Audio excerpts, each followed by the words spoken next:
بسم الله الرحمن الرحيم. الحمد لله رب العالمين، والصلاة والسلام على رسوله النبي الكريم محمد وعلى آله وصحبه أجمعين ومن تبعهم بإحسان ودعا بدعوتهم إلى يوم الدين. أما بعد، فقال الله سبحانه وتعالى: فأعوذ بالله من الشيطان الرجيم، بسم الله الرحمن الرحيم. والسماء ذات البروج واليوم الموعود وشاهد ومشهود قتل أصحاب الأخدود النار ذات الوقود إذ هم عليها قعود وهم على ما يفعلون بالمؤمنين شهود. صدق اللہ العظیم. محترم ناظرین، السلام علیکم ورحمۃ اللہ وبرکاتہ. سابقہ لیکچر کے اندر سورہ بروج کا آغاز کیا گیا تھا اور الحمدللہ سورت کے نام، زمن نزول، پس منظر، شان نزول اور سورج کے اجمالی مضامین اور مضمون سے متعلق گفتگو ہو گئی تھی، جس میں یہ بات سامنے آئی تھی کہ سورت کا زمانِ نزول مکے کے اس دور کا ہے کہ جس میں کفار قریش کی مخالفت، اسلام کی دعوت، توحید کی دعوت اور سرور کائنات محمد صلی اللہ علیہ وآلہ وصحبہ وسلم اور ان کے صحابہ کے خلاف اس شدت کی طرف چلی گئی تھی کہ جو خالی استہزاء، مذاق اڑانے، طعنہ تشنہ کسنے اور زبانی اذیتوں اور اعتراض سے آگے بڑھ کر کچھ ظلم و زبردستی کے طرف، تشدد کے طرف، مار پیٹ کے طرف اور جانی حملوں کے طرف ہو چکی تھی. لہذا اس صورت کے اندر اصحاب اخدود کا تذکرہ ہے، جس کا ذکر سابقہ لیکچر کے اندر، پچھلے ویڈیو کے اندر آیا تھا کچھ، اور اس کے اندر ان قوموں کا تذکرہ ہے کہ جنہوں نے اپنے اپنے نبیوں کی دعوت کو، اپنے نبیوں کے پیغام کو نہیں مانا، اللہ کی بھیجی ہوئی کتابوں کو، نبوت کی دلیلوں کو نہیں مانا، اور آخر یہ قومیں اس کیفر کردار کو پہنچی، اس انجام کو پہنچی کہ جو بات نہ ماننے والوں، جو نبیوں کی دعوت کے منکرین کو جس انجام کا سامنا کرنا پڑتا ہے. فرعون کا ذکر آیا، سمود کا ذکر آیا، اور اس سلسلے میں پھر اللہ تبارک و تعالیٰ کی بہت ساری حکمتیں، اللہ تبارک و تعالیٰ کے حق و باطل کی کشمکش میں جو بہت سارے قوانین ہیں، ضابطے ہیں، اور پھر اس کی جو نظام مجازات ہے کہ بھلا کرنے والوں کو بھلائی سے بدلہ ملتا ہے، دنیا میں نہ مل سکے تو آخرت میں ملتا ہے، اور برا کرنے والوں کو برا بدلہ ملتا ہے. دنیا میں اگر کسی مصلحت، اللہ کی کسی حکمت، کسی آزمائش اور ابتلا کی بنیاد پر اگر دنیا میں نہ بھی دکھائی دے ہمیں ملتا ہوا تو آخرت میں ملتا ہے. اس سلسلے میں اس سورت کا آغاز قسم سے ہو رہا ہے. کئی بار اس بات کو کہا جا چکا ہے، اور تعارف کے سلسلے میں پچھلی ویڈیو میں جو گفتگو ہوئی تھی اس میں بھی ذکر آیا تھا کہ جب بھی اللہ تبارک و تعالی اپنے کلام کے اندر، قرآن میں کسی بھی صورت میں جب قسم کھاتا ہے تو قسم کا اس بات سے کہ جس بات کے لیے قسم کھائی جا رہی ہے، یعنی قسم کا مقسوم علیہ سے کوئی تعلق ہوتا ہے، کوئی رابطہ ہوتا ہے معنوی. ہمیشہ جو مفسرین ہیں وہ اس معنی کو اجاگر کرنے کی، اس معنی کو سمجھنے کی کوشش کیا کرتے ہیں. قسم عربی زبان میں تاکید کی ایک ادات ہے، تاکید کا ایک طریقہ ہے. کسی کام کو، کسی بات کو مؤکد کرنا ہو، کسی بات کو کنفرم کرنا ہو، کسی بات میں وزن اور مضبوطی پیدا کرنا ہو اس کی سچائی و صداقت میں، تو قسم کھا کر عرب متکلم بات کو کہا کرتا ہے. قسم کے سلسلے میں جیسا کہ آپ جانتے ہیں یہ بات طے ہے کہ اللہ تبارک و تعالیٰ کے علاوہ کسی کی قسم کھانا یہ توحید کے تقاضے کے خلاف ہے۔ اگر انسان جان بوجھ کر سوچ سمجھ کر کھاتا ہے تو ایمان سے خارج ہونے تک کا اندیشہ ہو جائے گا، شرک ہے، ورنہ اللہ کے علاوہ کسی کی قسم کھانا بہت بڑا گناہ ہے۔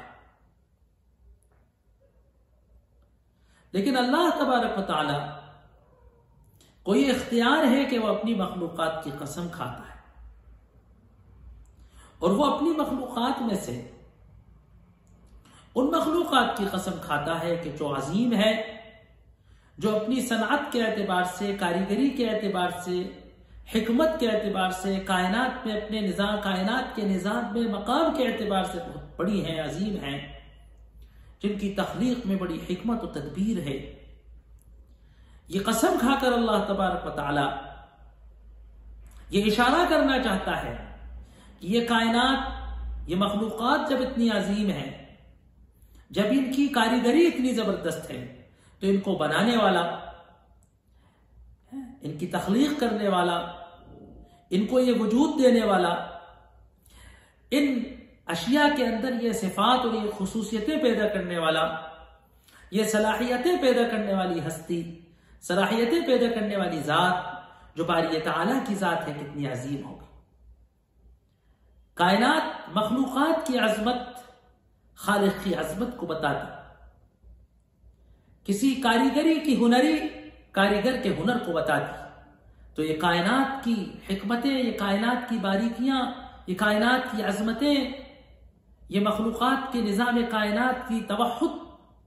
یہ ایک اللہ کے ہونے پر دلالت کرتا ہے۔ اب یہاں اللہ تبارک و تعالیٰ نے جو قسم کھائی، تین چیزوں کی قسم کھائی گئی، وَالسَّمَاءِ ذَاتِ الْبُرُوجِ وَالْيَوْمِ الْمَوْعُودِ وَشَاهِدٍ وَمَشْهُودٍ، تین چیزوں کی اللہ تبارک و تعالیٰ نے قسم کھائی۔ اگر غور کیا جائے تو تینوں چیزیں بڑی عظیم ہیں اپنی اپنی حیثیت سے۔ ایک تو اللہ تبارک و تعالیٰ نے آسمان کی قسم کھائی۔ تعارف کے دوران پچھلے ویڈیو میں بات آئی تھی کہ اذا السماء انفطرت، اذا السماء انشقت، والسماء ذات البروج، والسماء والطارق، یہ چار صورتیں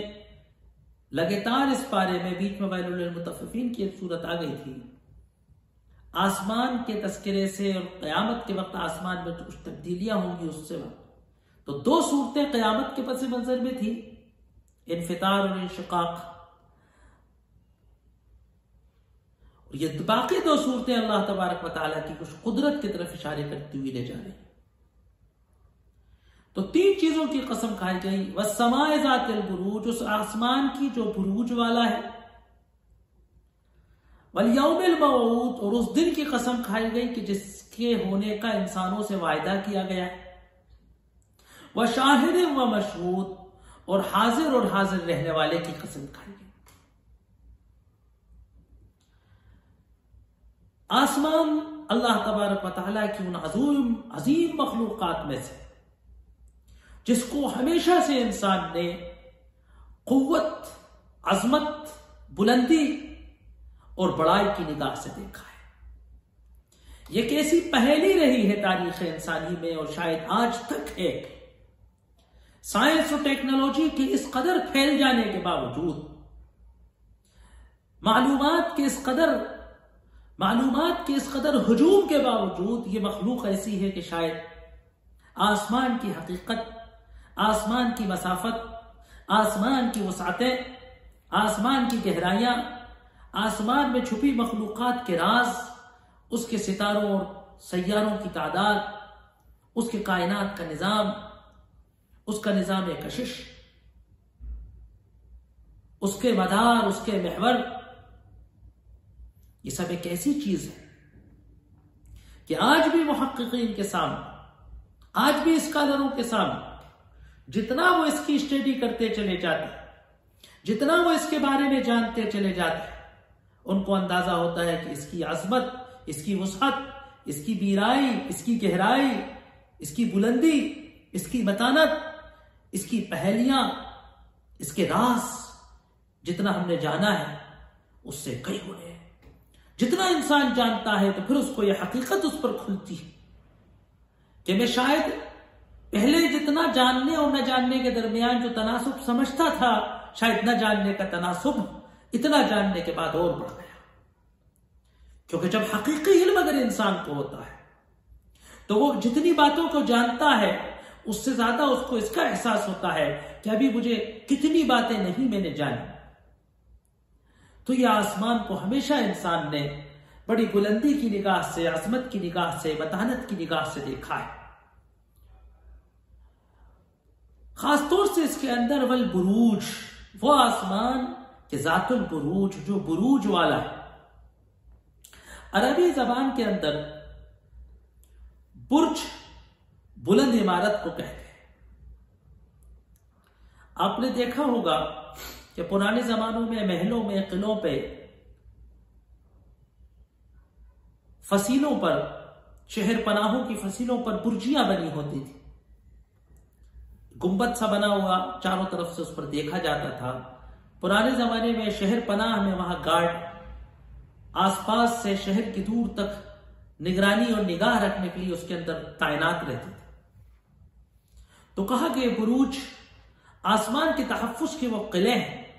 کہ جہاں اللہ تبارک و تعالیٰ نے آسمان کی حفاظت کرنے والے فرشتوں کو تعینات کرتا ہے۔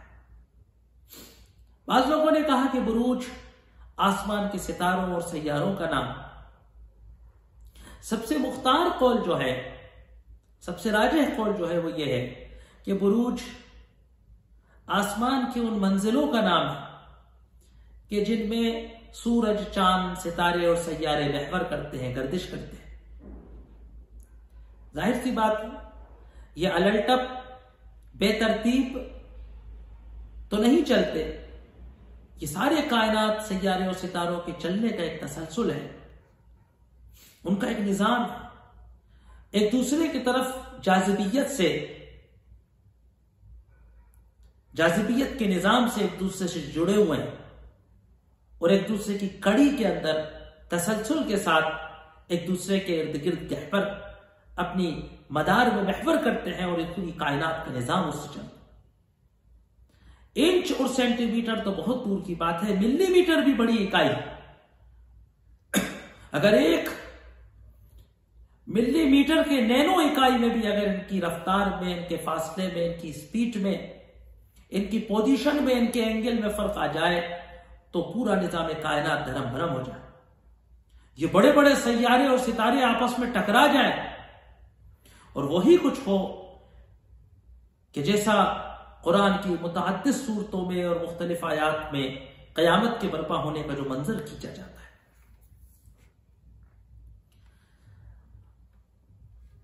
علماء نے لکھا کہ آسمان میں 12 بروج ہیں، 12 منزلیں ہیں، جس کو سورج سال بھر میں ہر مہینے میں ایک منزل کو طے کرتا ہے، اور چاند انہی 12 منزلوں کو، اور چاند کی 28 منزلیں ہیں، جس میں سے تقریباً 2.25 کے آس پاس منزل جو ہے ہر سورج کی منزل کے بقدر ہے۔ اور پورا اس کا ایک نظام ہے۔ اللہ تبارک و تعالیٰ نے کہا لِتَعْلَمُوا عَدَدَ السِّنِينَ وَالْحِسَابَ، یہ سورج اور چاند ہم نے اس لیے بنایا کہ تم سالوں کا حساب و کتاب، مہینوں اور ایام اور سال کی گردش کو سمجھ سکو۔ تو سورج کے زمین کے ارد گرد ایک بار گھوم جانے سے، یا یوں کہیں کہ زمین کا سورج کے محور میں ایک بار گھوم جانے سے، زمین پر سے ایسا نظر آتا ہے کہ سورج گھوم رہا ہے۔ زمین پر ایسا لگتا ہے کہ گرمیوں میں اور موسم بہار میں اور موسم سرما میں اور موسم سردی میں، پتجھڑ میں سورج الگ پوزیشن پہ ہوتا ہے۔ ہم زوال کے وقت اپنے مکان سے، اپنے گھر سے، صحن سے کھڑے ہو کر دیکھیں گے تو پتہ چلے گا کہ ان مہینوں میں سورج اس طرف ہوتا ہے اور ان مہینوں میں سورج ادھر مائل ہو جاتا ہے۔ سائنسدانوں نے حقیقت یہ بتائی کہ سورج تو اپنے محور میں گھوم رہا ہے، لیکن سورج سمیت زمین اس کے آس پاس سال بھر میں ایک بار گھومتی ہے،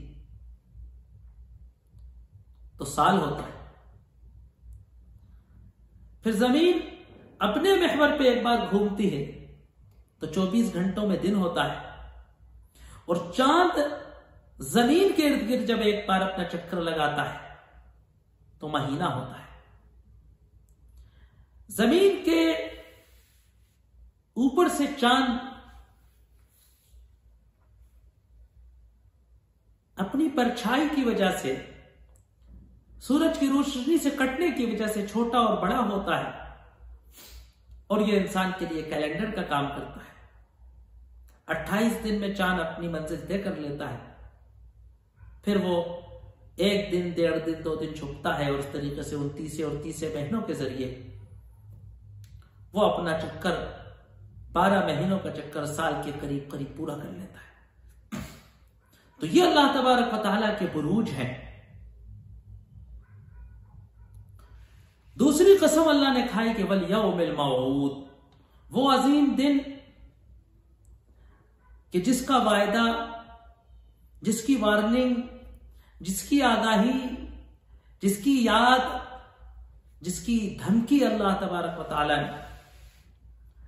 ہر اس شخص کے ذریعے دلوائی کہ جس کو اللہ نے اپنی زمین پر نبوت دے کر پیغمبر بنا کر بھیجا۔ ان من قریۃ الا وقد خلا فیہا نذیر، کوئی بستی ایسی نہیں انسانوں، کوئی آبادی ایسی نہیں انسانوں کہ جس میں کوئی آگاہ کرنے والا، ڈرانے والا، متنبہ کرنے والا نہ آیا۔ پھر مزید یہ کہ چاہے فلسفہ کہہ لیں، چاہے حکمت کہہ لیں، چاہے سائنس کہہ لیں، اس دنیا کا مزاج یہ بتاتا ہے،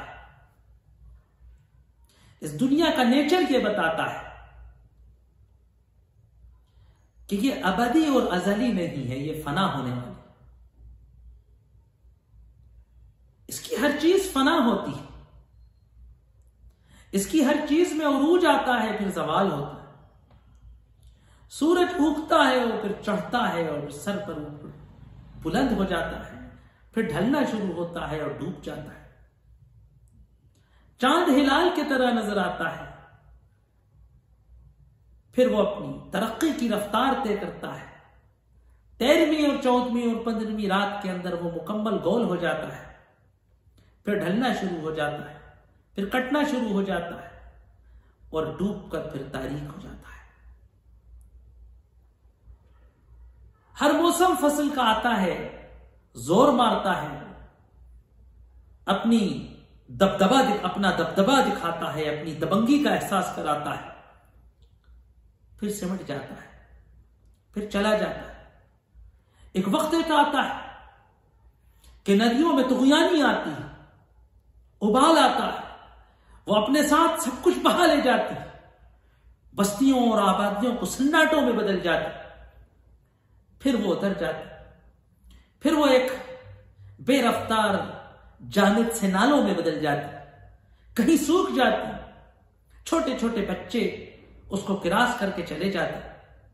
تو الغرض اگر آپ دیکھیں دنیا کا مزاج فنا ہے۔ سب سے بڑی غلط فہمی اس شخص کی ہے کہ جو اس دنیا کو ابدی اور اس دنیا کی زندگی کو ابدی سمجھ لیتا ہے۔ تو اس دنیا کا مزاج فنا ہونا اور اس دنیا میں رہنے والے انسان کا انجام فنا ہونا۔ تیسری قسم کھائی جا رہی ہے کہ وَشَاهِدٍ وَمَشْهُودٍ، اس دن سے مراد قیامت کا دن ہے۔ تیسری قسم کھائی جا رہی ہے کہ وَشَاهِدٍ وَمَشْهُودٍ۔ اس سلسلے میں علماء کے متعدد اقوال ہیں۔ شاہد عربی میں کہتے ہیں گواہ کو، وٹنس کو، اور مشہود اسے کہتے ہیں کہ جس کے خلاف یہ گواہی دی جا رہی ہے، یا جس کے بارے میں یہ گواہی دی جا رہی ہے، یا جس سلسلے میں یہ گواہی دی جا رہی ہے۔ بعض حضرات نے کہا کہ شاہد سے مراد انبیاء کرام ہیں علیہم الصلاۃ والسلام، کہ وہ قیامت کے دن اپنی قوموں اور اپنی امتوں کے طرف سے، اپنی قوموں اور اپنی امتوں کے تعلق سے گواہی دے گے۔ اللہ ان سے پوچھے گا کہ ہم نے تمہیں جس پیغام کے لیے بھیجا تو تمہیں کیا جواب دیا گیا؟ تو انبیاء ان کو جواب دیں۔ مشہود وہ قومیں ہیں کہ جن کے طرف یہ انبیاء بھیجے گئے تھے اور جن کے حق میں یا جن کے خلاف انبیاء گواہی دیں گے. اگر قوم ایمان لاتی ہے، اگر قوم اطاعت کرتی ہے، اگر قوم اللہ کی فرمانبرداری کرتی ہے تو اس کے حق میں گواہی دی جائے گی. اور اگر قوم اس پیغام کو ٹھکراتی ہے، اللہ کی نافرمانی کرتی ہے، سرکشی کرتی ہے، اپنی نفس کی پیروی کرتی ہے، انانیت پر مبتلا ہو جاتی ہے، تو قیامت کے دن انبیاء اس کے خلاف گواہی دیں گے. ایک قول علماء نے فرمایا کہ اس سے مراد ساری کائنات ہے. یہ پوری کائنات انسان کی کارکردگی کا،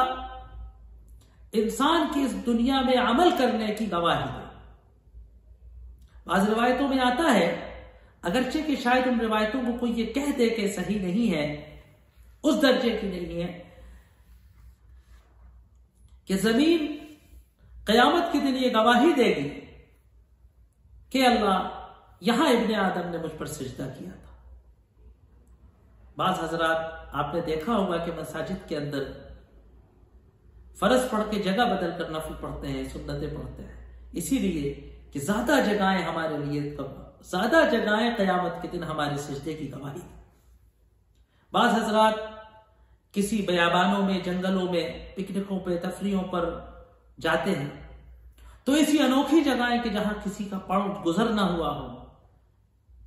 جہاں کسی نے نماز شاید ہی پڑھی ہو، وہاں نماز پڑھ کر اس زمین کو اپنے سجدے کا گواہ بنا لیتے. تو یہ ساری کائنات ہماری اچھی اور بری کارکردگی کی گواہ ہے. چاہے ہم نے گناہ کسی بند کمرے میں رات کی تاریکی میں کیا ہو، یا کسی ویرانے اور کھنڈر میں کیا ہو، یا کسی بے آباد جزیرے میں کیا ہو، یا کسی رات کی تاریکی میں جنگل کے اندر کیا ہو، یا کسی گفا میں چھپ کر کیا ہو، یا کسی کھائی میں جا کر کیا ہو، کوئی ہمارے گناہ کا گواہ ہو نہ ہو، یہ پوری کائنات کا ہر ذرہ، ہر پتھر، ہر چٹان، ہر بادل، ہر بارش، ہوائیں، روشنیاں، تاریکیاں، یہ سب قیامت کے دن ہمارے عمل کی گواہی دے گی. اب اس پس منظر کو سامنے رکھیے اور قسم کھائی جا رہی ہے کس بات کی کہ قتل اصحاب الاخدود، غارت ہوئے، نست و نابود ہوئے، نامراد ہوئے، ہلاک ہوئے، ستیاناش ہوا اصحاب الاخدود کا. بلکہ قتل ماضی کی ضمیر ہے، ستیاناش ہوا اصحاب الاخدود کا. آپ کو پچھلے ویڈیو میں یہ بات بتائی گئی تھی، اصحاب الاخدود کے پورے واقعے کو بیان کیا گیا تھا کہ کس طریقے سے وہ ایک ظالم بادشاہ نے نجران حبشہ یمن کے کچھ لوگ جو ایمان قبول کر لیا تھا اور عیسائیت پر آ گئے تھے، حضرت عیسیٰ علیہ السلام اور سرور کائنات محمد صلی اللہ علیہ وسلم کی بعثت کے درمیان کا یہ واقعہ ہے. تو اس بادشاہ نے ان کو فوج کشی کی ان پر اور ان کو مرتد کرنے کی بہت کوشش کی. جب اس نے دیکھا کہ ان کے مرتد ہونے کا کوئی راستہ نہیں تو اس نے بڑی بڑی کھائیاں کھدوائیں، خندقیں کھدوائیں. اخدود کہتے ہیں ایسے مستطیل ٹرینگل گڈھے، اور اس میں بڑی بڑی آگیں جلوائیں، بڑے بڑے الاؤ جلوائے یا دہکتی ہوئی آگیں جلائی گئیں، اور ان مومنین کو اس آنکھ کے سامنے پیش کیا گیا. ان کو پہلے ڈرایا گیا، دھمکایا گیا کہ اگر تم اپنے ایمان سے نہیں پلٹو گے تو اس کے اندر جلا کر راکھ کر دیے جاؤ. جب بادشاہ نے دیکھا کہ مومنین صبر و استقامت کے ساتھ کھڑے اس آگ کا مقابلہ کر رہے ہیں تو پھر اس نے سچ مچ ڈالنا شروع کرا. اور وہ یہ سوچ رہا تھا کہ جب ایک فرقہ ڈالا جائے گا اور ان کی جلنے کی آہ و پکار لوگ سنیں گے، ان کے جسموں کی جھلسنے کی جب باس آئے گی، بالوں اور جسم کے جلنے کی جب خوشبو بو اڑے گی، تو دوسروں کے دل دہل جائیں گے اور وہ مرتد ہو جائیں گے. لیکن سارے کے سارے ایمان پر ڈٹے رہے اور وہ سب اس کے اندر جل کر راکھ ہو گئے، شہید ہو گئے. اس واقعے کو اللہ تبارک و تعالی نے یہاں بیان کیا تو اس کو کہا گیا کہ اخدود والے، اس واقعے کو ہم نے بیان کیا تھا، پوری تفصیل آپ اس ویڈیو میں دیکھ سکتے ہیں۔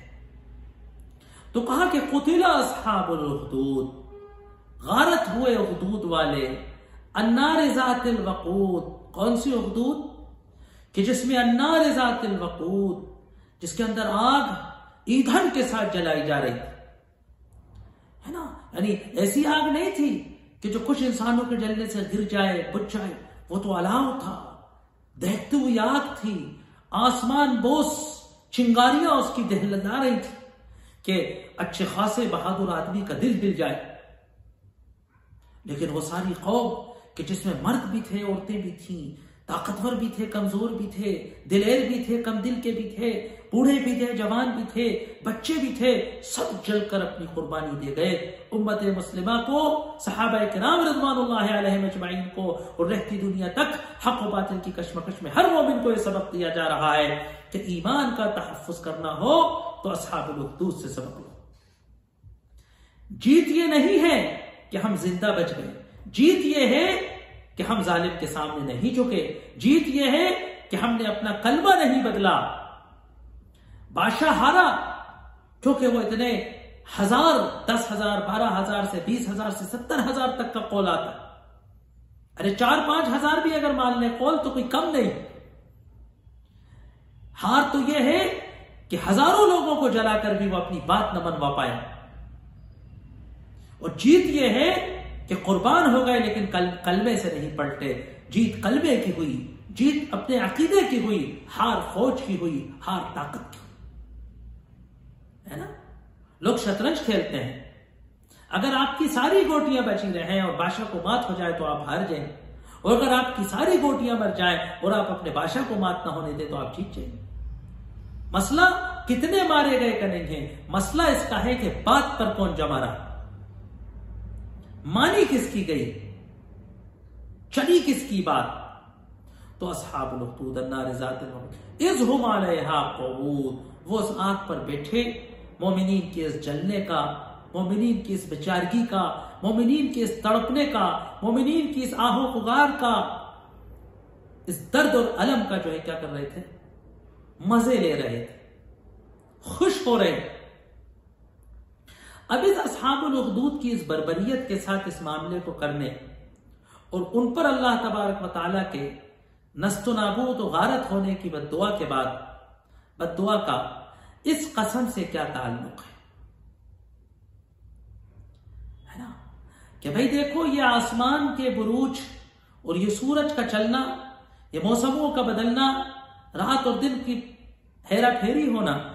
اس بات کی دلالت کہ وقت ہمیشہ ایک جیسا نہیں رہتا،